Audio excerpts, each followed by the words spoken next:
When Namor the Submariner first encountered the Fantastic Four, the Atlantean mutant came across as an outright villain, but upon meeting more of the superhero community, Namor's bitterness towards the surface world kind of subsided, encouraging him to team up with his former enemies. Over time, the King of the Seas has become an Avenger, a Defender, an ally to the Fantastic Four, and a good friend to Captain America. However, it's kind of hard to gauge whether Namor qualifies as an out-and-out good guy. He has performed acts of such unspeakable evil that villains like Doctor Doom would think that he's gone a bit too far. So let's take a look at them. As I'm Jules, this is WhatCulture.com, and these are the 10 worst things that Namor has ever done. Number 10. He's been creeping on Sue Storm since he met her. Now, Namor has been infatuated with Sue Storm at the Fantastic Four ever since their first encounter. When he discovered that she was in a relationship with Reed Richards, Namor did all he could to encourage Sue to abandon him and live as his queen in Atlantis. Since Namor is arrogant, violent, and has a habit of beating the crap out of Sue's friends, she politely declined. Namor may have started off as a foe to the Fantastic Four, but it wasn't long before Marvel's first family saw him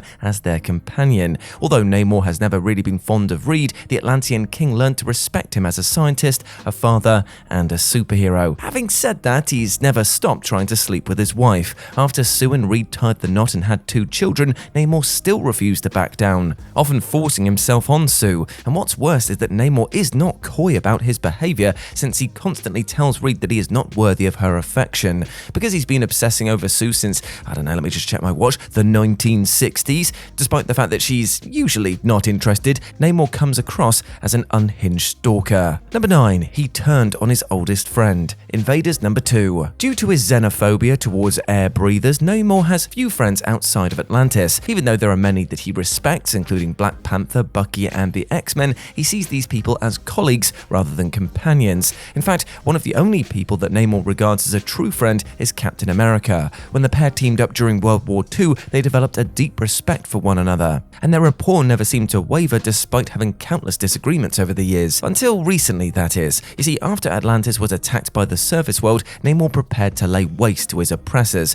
When Captain America learned of this, he made his way to Namor's kingdom, assuming that he could talk him down. Instead, Namor battered him senseless with his own shield, telling him a king has no friends. He then told Cap to leave, warning him he would show no mercy the next time that they crossed paths. Despite the fact that Namor fights his allies on almost a daily basis, he rarely loses it against Cap, which is why it was very heartbreaking to watch him turn on his oldest friends. Number 8. He imprisoned Atlanteans. Secret Empire, Brave New World, number 1 to 5. So being a king means that Namor's loyalty to Atlantis trumps all other matters, which has led to a lot of animosity when his kingdom comes into conflict with the surface. His devotion to his home is paramount, which is why his people hail him as a hero. However, ruling a kingdom sure ain't easy. Sometimes Namor needs to make decisions that will cause Atlanteans to resent him, even if it's in their best interests. When Hydra took over the world during the Secret Empire event, Namor could have helped the Avengers defeat the terrorist organization, but because Atlantis would have to suffer heavy losses in such an assault, Namor decided not to engage. To ensure that no Atlanteans interacted with surface dwellers, Namor had the kingdom sealed and imprisoned anyone who would question him. When his old invader buddies Jim Hammond and Toro came to Atlantis to seek aid, he had them locked up as well. In Namor's mind, his methods, although harsh, were necessary to ensure the safety of his people. But since his tyrannical reign incited a rebellion and multiple assassination attempts, the once devoted Atlanteans kind of saw their king as a monster. Number 7. He threatened to destroy a city unless Sue kissed him. Ultimate Fantastic Four, number 26. Ultimate Fantastic Four was a reimagined series published in 2004, which was tailored for a modern audience. All the characters in the series have been tweaked or re-altered, and Namor was no different. When the Fantastic Four located the Submariner in the ruins of Atlantis, they also discovered an ancient tablet reading King, implying Namor was a monarch. Shortly after the quartet released him, they realized the tablet they had found had been mistranslated. Namor wasn't a king, he was a criminal who was imprisoned by the Atlanteans. Recognizing their folly, Reed and the others tried to subdue Namor, but their efforts proved fruitless. After he grew bored of the battle, Namor prepared to bury New York in a colossal tsunami. Namor then told the Fantastic Four that he would spare the city if he could make out with Sue.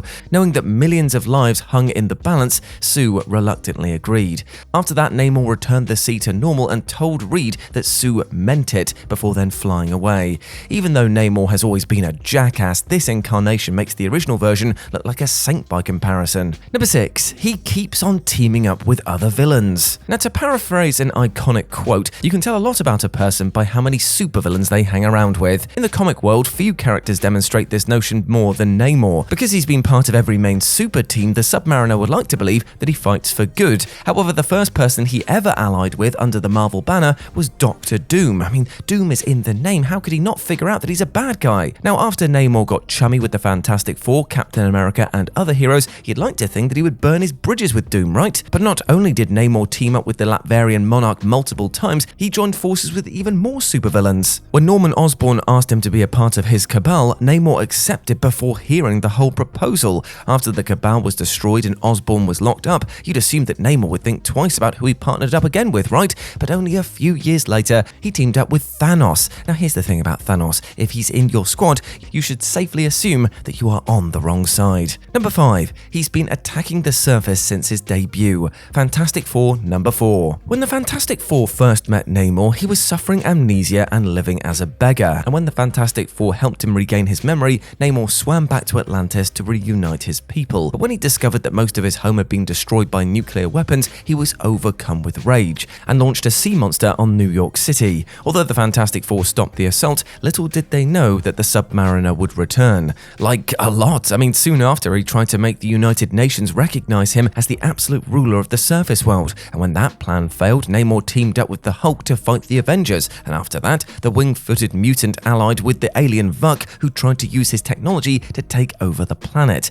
And then he tried to kill the superheroes of Earth about 50 more times after that. And that's not even including all of the times that he's unleashed his Atlantean army on the surface world, considering that he has fed his enemies to sharks, flooded cities, and declared war on society more times than one can count. It's mind-boggling how anyone could perceive Namor as anything except an enemy to mankind. Number 4. He caused Randall Peterson's death. Invaders number 1 to 4. When Namor first made contact with the surface world during World War II, he agreed to help the Allies to ensure the Nazis didn't attack Atlantis. Even though he fought alongside humans, Namor had little respect for them, gleefully mocking them to Captain America on a regular basis. But when the war ended, Namor learned that he was banished from Atlantis, forcing him to live with Cap's friend, Randall Peterson. After being exposed to Randall's kind-heartedness, Namor's resentment towards mankind dissolved. The two became friends, and Namor was even nice enough to save Randall's life on 2 occasions. Despite the fact that Randall helped shape the best side of Namor, his final encounter with him ended in tragedy. 70 years after they met, Namor declared war on the surface for the, I assume, 512th time, and during this battle, Namor fought Captain America, who happened to be near Randall's home. Despite being elderly and very ill, Randall rose from his bed and berated Namor, saying that he had lost sight of who he once was. Sadly, Randall got so worked up, he died of a heart attack. Acknowledging his actions led to the death of his most devoted friend, Namor fled from the scene in tears. Number 3. He murdered unarmed prisoners. Avengers number 9. When a Roxxon whaling ship approached Atlantis, Namor seized their vessel and had the crew imprisoned. Not wanting to cause a political storm, the Avengers ventured to Atlantis, hoping to retrieve the prisoners. After much reluctance, Namor handed over his captives, allowing them to be transferred to a federal penitentiary in New Mexico. Days later, though, Namor discovered several Atlantean children had ventured to the surface. Because of the atmosphere above water is toxic to most Atlanteans, the children suffocated to death. Even though the kids could have been saved if they were tossed back into the sea or given any water to drink, onlookers failed to intervene. Unable to quell his fury, Namor located the prison cell that his former captives resided in and used his hydrokinetic powers to make their toilet malfunction. Since their cell was sealed, the room flooded with sewage water, drowning the prisoners. Even though these Roxxon employees were scumbags, forcing them to choke on water filled with human waste was a ruthless method of execution.